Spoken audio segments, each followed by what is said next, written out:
We all have needs. We really don't need them, but we think we need them. And because we're trying to chase them, pursue them, and get them at all costs, it causes us a lot of anxiety. The good news is there is an alternative to each one of those needs that's probably in your wiring and your gifts and talents and abilities. My name's Zach. I'm a managing anxiety coach. And let's talk about those false needs and what we're trying to accomplish with those. And then we'll reframe them so that we can be less anxious presence, because that's the goal. Number one, false need of control. Oh, there's so much beyond our control, but if you struggle with control, you're going to try to control things beyond your control. And subconsciously, you know that you can't control them. And so it can cause us to spin.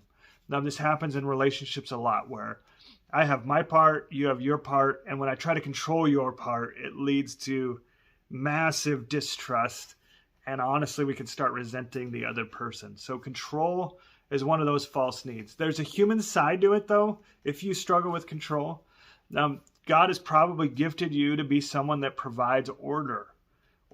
And so it's good to recognize the false belief.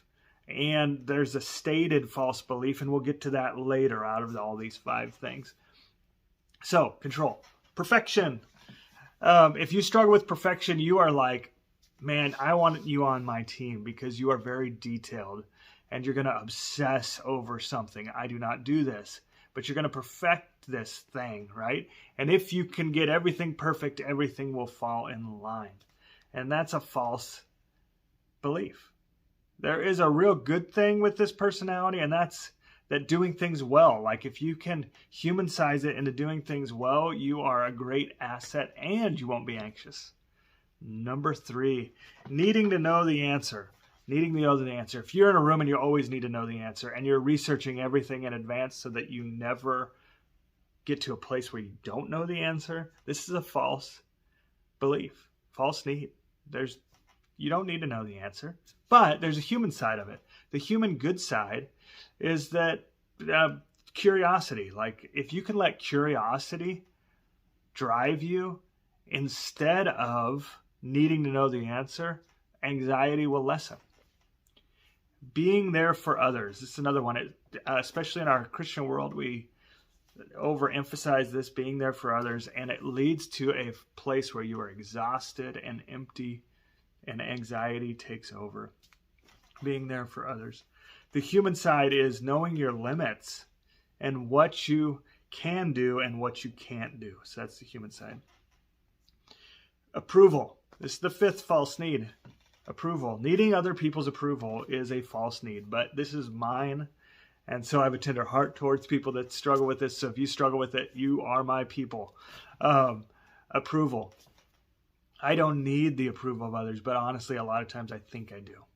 And so I will almost chameleon to be what someone wants me to be for their approval.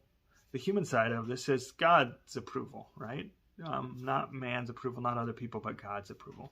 So this false belief, like what's going on there? Well, what's going on there is that there's these things where we try to be like God, even though that's not what we're obviously called to be. You can see this happen in the Bible in Genesis. I mean, that's what Adam and Eve are doing right there. And they are blind to the promises of God, but instead they're trying to obtain them in another way. That is what we're doing with those 5 false beliefs.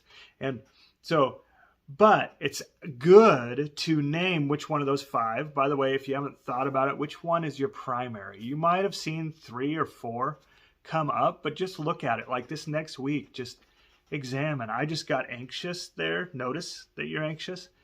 What was it? Was it which one of those 5? Control, perfection, knowing the answer, being there for others, or approval? Which one was it? And then don't stop there, because here's the thing about anxiety that's both cool once you identify it and a little scary. Is anxiety like over exaggerates what is going on. So if your thing is approval, right? The over-exaggerated belief underneath there is that everyone needs to approve of you. And probably that they need to approve right away, that they need to like you or be impressed by you, whatever it is. And we're looking for this false belief, not to agree with it, not to ignore it, but just to acknowledge that that's what's there. And honestly, when you know that you've hit on these false beliefs that are causing you anxiety, you can get embarrassed, like, and wow, that feels really messed up. And, that's why we don't want to look at them, right? But they're causing you anxiety and they're causing you problems. So look at those 5 false beliefs, recognize that they are false, that that's your way of trying to control your environment and be like God. And then human size. What's the human side? It's not to reject and get rid of. It is to operate in our human limited capacity in them. So if it's control, again, it's order. Perfection, it would be doing things well. Needing to know the answer, it would be curiosity. Being there for others, it would be knowing your limits and being there for others. And approval, it would be recognizing the approval of God and not the approval of man. So I hope that helped you recognize 5 false beliefs, how they affect your anxiety, and then how once you notice and name what it is, you can rise above it. It'll still be present, but you can rise above it and be a calm, clear, present person. So God bless you. Hey, if you got value out of this, I'd love for you to subscribe, whatever side it's on, and be part of the community here where we manage anxiety to calm this so that we can connect with each other, connect with ourselves, and connect with God. Have a great day.